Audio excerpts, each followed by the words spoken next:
All right. Man, hell has frozen over.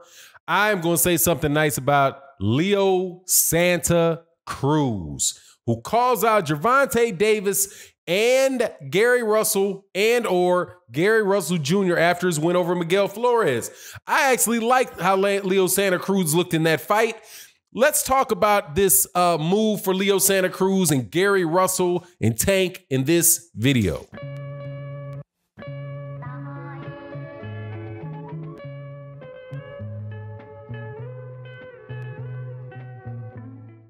All right, welcome back to the channel, subscribers. If you are not subscribed, please subscribe and hit the bell icon so you can be notified of when we release more videos. And also, I want to say special thank you to everybody in the live stream community and everybody in the Patreon community. We got a really good Patreon. It's going to be kind of a heady one, but I think you guys will really enjoy it. Definitely thank you to everybody that comes by OG Boxing Talk Sunday, 8 a.m. Central Standard Time. Let's talk about Leo Santa Cruz and Gary Russell Jr. Man, I blast on Leo Santa Cruz at every opportunity for years now, because Leo Santa Cruz to me was always a guy that didn't want to fight people that posed a risk. There was the whole now he is a 4-division champion, and you know anyway, he's held titles in 4 divisions now, right? 4 divisions. He did at 122 pounds. When he was at 122 pounds, Guillermo Rigondeaux was 122 pounds. Carl Frampton was at 122 pounds. I do believe that Scott Quigg was at 122 pounds. And they all, Abner Mares, I believe, was there too. And they all conveniently found a way not to fight Guillermo Rigondeaux, which in my opinion diminished Guillermo Rigondeaux's career, and it kept people from knowing exactly how great a fighter that Guillermo Rigondeaux was and is. You see a little bit of that having taken place with the fight that's another fight that was on the card, which was, man, what is this guy's name? It was a fight that took place on the undercard, and it was Brandon Figueroa versus Ceja. Brandon Figueroa had everything he could handle out of this guy, Ceja. Ceja had fought Guillermo Rigondeaux a couple months ago, or Guillermo Rigondeaux's last fight. Guillermo Rigondeaux also was having difficulty with Ceja because of Ceja's pressure. He was on top of him, throwing a bunch of punches until he wasn't throwing any punches anymore because Guillermo Rigondeaux knocked him senseless. Now, we see this late in the career of Guillermo Rigondeaux, but I think what you would have seen earlier in the career of Guillermo Rigondeaux, if guys like Leo Santa Cruz and Carl Frampton, these guys would have actually fought him, you would have seen him render them unconscious, and they knew it, wanted zero smoke, and ran up a weight class, therefore putting Guillermo Rigondeaux in a situation where he couldn't fight anybody. Similar to another great Cuban fighter who just got a great payday from Deontay Wilder, because Deontay Wilder said, hey man, if nobody else will fight you, I'll fight you. And if nobody else will fight you, I'll fight you again. Here, man, be blessed. Have your family be blessed. Take this money because you are much better than the treatment that you deserve in boxing. That's the same thing with Guillermo Rigondeaux. And I've always blamed Leo Santa Cruz and Abner Mares and Carl Frampton and Scott Quigg for that. So to hear Leo Santa Cruz, to watch Leo Santa Cruz's fight in his debut at 130 pounds, and to watch him after he gets out, actually say, I want Gary Russell Jr. or Tank Davis, I think to myself, okay, I ain't gonna let bygones be bygones, but I am going to give this guy credit where credit is due. Number one, there's a lot of people that said that his fight was boring. They didn't like the Leo Santa Cruz fight. Look, man, I enjoyed that fight. I was actually very impressed by that fight with Leo Santa Cruz.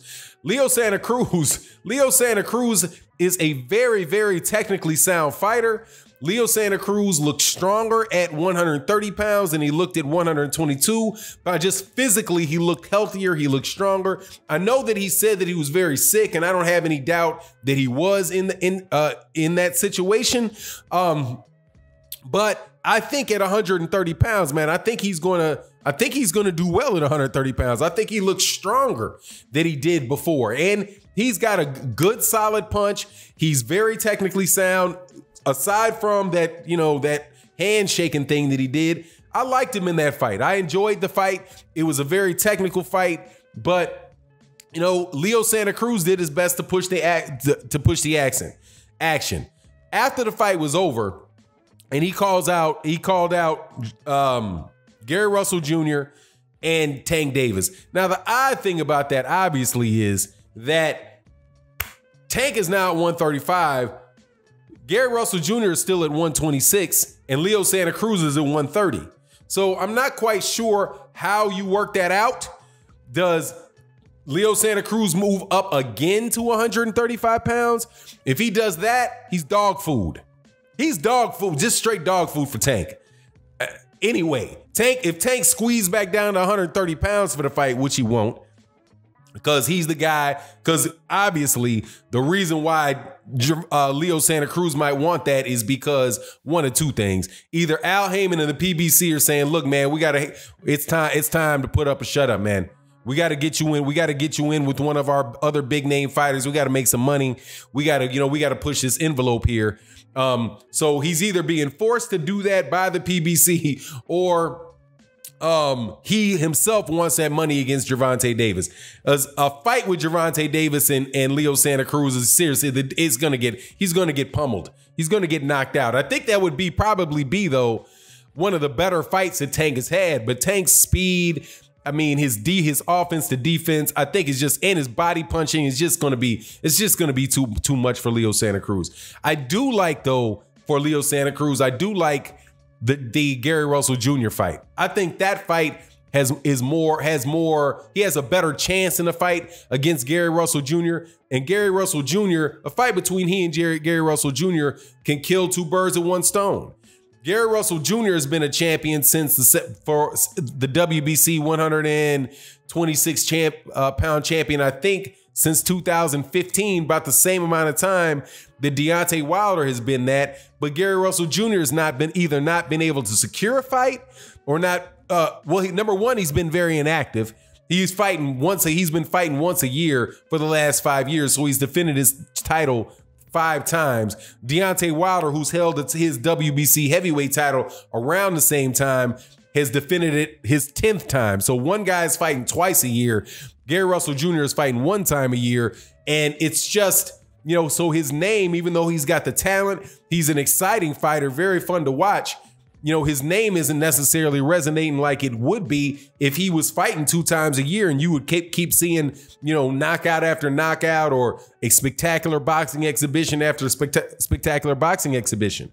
But during the same time that he's sitting there at 126 pounds, Leo Santa Cruz there doing the same thing, fighting the likes of Abner Mares, multiple fights with Carl Frampton, and then after that, besides those, not much. So the two of those guys fighting with each other would solve a problem. They both could be in their biggest fight. Well, yeah, I think the Leo Santa Cruz fight at this point in time with Gary Russell Jr. would be the biggest fight of his career. Obviously, you had the Lomachenko, his first attempt at I think that was definitely, there was a WBO 126 pound title that he lost to Vasily Lomachenko. But at that time, Lomachenko's name wasn't as big as it is now. Gary Russell wasn't as experienced as he is now. He was still, actually, I think he might have been coming off of a bit of a layoff with that as well. Gary Russell Jr.'s career has just been littered with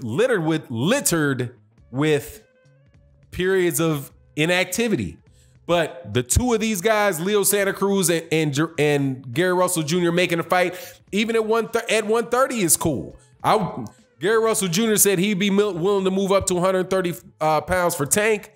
Make it happen. Now, if that fight doesn't happen, what I would hope we could see for Leo Santa Cruz is something that would be kind of difficult to happen, but a fight with Miguel Berchelt or a fight with Tevin Farmer. Now, obviously, I think Miguel Berchelt is fighting on ESPN. I think he's fighting in association with Top Rank, and Tevin Farmer obviously is fighting for the Zone with Matchroom. So there might be some difficulties in making those fights. But if he can't fight if he's not going to fight Gary Russell Jr. at 130, those are the two fights that need to happen for Leo Santa Cruz. Obviously, though, because we're talking about, you know, a situation where Gervonta Davis is under the same roof as Leo Santa Cruz, Gervonta Davis is under the same promotional banner or organization as Gary Russell Jr., that's easier to make. Now, I know people are saying that Gary Russell Jr. is not signed with Al Heyman, so if you try to correct me in the comment section, I understand that.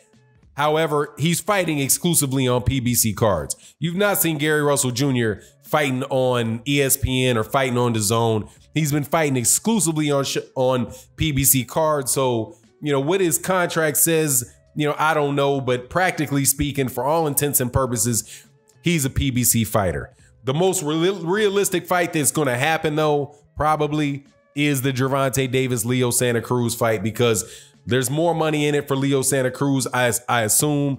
Also, it's easier for Leo Santa Cruz to move up one more weight class to fight Gervonta Davis, who, if he gets by Yuriorkis Gamboa, will have a belt. But anyway, I'm going to lay off of Leo Santa Cruz a little bit after this fight. I enjoyed the fight. I didn't find it boring or anything like that. I thought that he fought a good fight. He did what he's supposed to do. If he was sick, I could see how that was the case. And I applaud him for calling out Gervonta Davis and Leo Santa Cruz. Anyway, let me know what you think in the comment section. And with that, I'm out. Peace.